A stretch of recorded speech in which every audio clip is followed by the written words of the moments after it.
Kita akan mempelajari tentang pembentukan dan juga konservasi tanah. Lalu, apa yang dimaksudkan dengan tanah?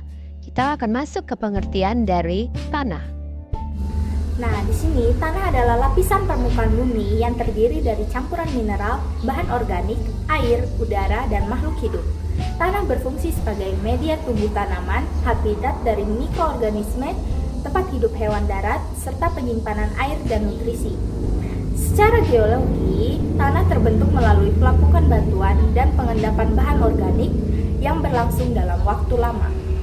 Komposisi tanah bervariasi tergantung lokasi, iklim, vegetasi, dan juga jenis batuan. Yang pertama ada iklim. Iklim adalah faktor paling dominan dalam pembentukan tanah. Suhu dan curah hujan berperan penting dalam proses pelapukan batuan. Contohnya, padang pasir. Padang pasir memiliki panas yang ekstrim, tidak terdapat batuan, menyebabkan malam sangat dingin dan panas saat siang hari. Lalu yang kedua ada bahan induk. Merujuk pada materi asal yang membentuk tanah seperti batuan atau mineral. Tanah yang berasal dari batuan aslinya yaitu batuan beku yang mengalami pelapukan dan menjadi tanah. Ketiga ada organisme. Termaksud vegetasi dan mikroorganisme memainkan peran penting dalam pembentukan tanah. Akar tanaman membantu memecah batuan dan meningkatkan struktur tanah. Sementara aktivitas mikroorganisme menguraikan bahan organik menjadi humus yang meningkatkan kesuburan tanah. Berikutnya ada topografi. Berkaitan dengan kemiringan lereng, yaitu bentuk permukaan bumi. Di lereng yang curam, tanah cenderung lebih tipis akibat erosi yang lebih besar, sedangkan di dataran rendah, akumulasi endapan dapat menghasilkan tanah yang lebih subur. Yang terakhir ada waktu. Waktu adalah faktor krusial dalam proses pembentukan tanah. Semakin lama suatu area mengalami pelapukan dan akumulasi bahan organik, semakin matang dan subur tanah tersebut. Contohnya, bekas letusan gunung yang belum menjadi tanah dalam waktu yang lama. Di sini saya akan membahas terkait dengan karakteristik dari tanah. Yang pertama itu ada pH tanah. pH tanah ini dibagi menjadi 3 ya.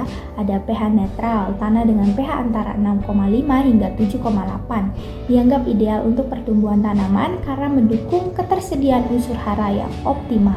Lalu yang kedua ada pH asam. pH asam ini pH-nya di bawah 7, sering ditemukan pada tanah gambut. Lalu yang berikutnya ada pH basah. Tanah dengan pH di atas 7 biasanya ditemukan di daerah yang kering. Tanah basah dapat memiliki masalah dalam ketersediaan nutrisi tertentu seperti zat besi. Karakteristik yang kedua itu ada warna tanah. Warna tanah ini dipengaruhi oleh kandungan bahan organik dan juga mineral. Ada warna gelap, menunjukkan kandungan bahan organiknya yang tinggi, seringkali terkait dengan kesuburan tanah yang baik. Lalu ada warna coklat atau kuning. Nah, biasanya menunjukkan proses pencucian bahan organik yang dimana kesuburannya itu lebih rendah dibandingkan dengan tanah dengan warna gelap.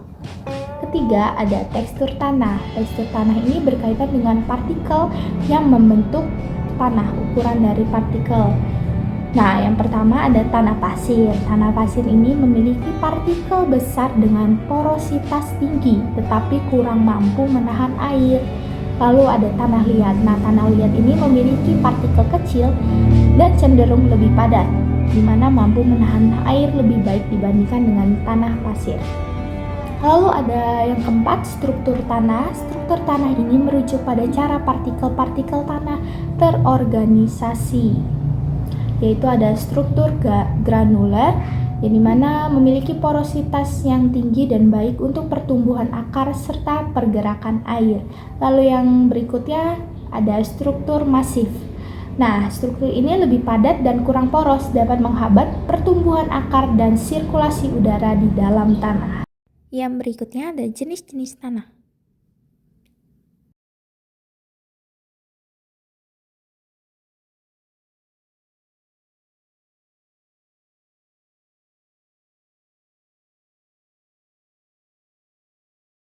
Ke lapisan-lapisan tanah, yaitu ada lapisan horizon O, horizon A, horizon B, horizon C, dan juga horizon R.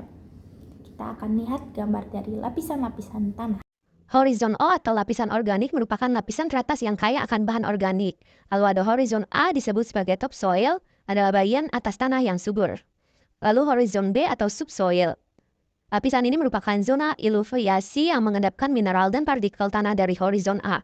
Lalu ada horizon C atau regolith, merupakan lapisan batuan yang mulai mengalami pelapukan. Yang terakhir ada horizon R, yaitu batuan induk, lapisan bagian bawah yang terdiri dari batuan padat atau batuan induk. Lalu saya akan berbicara tentang konservasi tanah adalah usaha untuk melindungi tanah dari kerusakan akibat erosi, pencemaran, atau degradasi serta menjaga kesuburan dan produktivitasnya. Konservasi ini bertujuan untuk mempertahankan fungsi ekologis tanah sebagai sumber daya alam yang penting bagi kehidupan manusia dan makhluk hidup lainnya. Metode yang ada dalam konservasi ini yang pertama ada vegetatif, menggunakan tanaman sebagai pelindung tanah dari erosi seperti tanaman penutup, strip rumput, dan rotasi tanaman. Yang kedua ada teknik mekanik, pembuatan terasering saluran air atau pengolahan tanah berkontur untuk mengurangi aliran permukaan. Yang ketiga ada kimiawi, penggunaan pupuk organik untuk meningkatkan struktur dan kesuburan tanah. Lalu yang terakhir ada pengelolaan tata air, mengatur infiltrasi air untuk mencegah banjir dan mempertahankan kelembapan dari tanah. Sekian, terima kasih.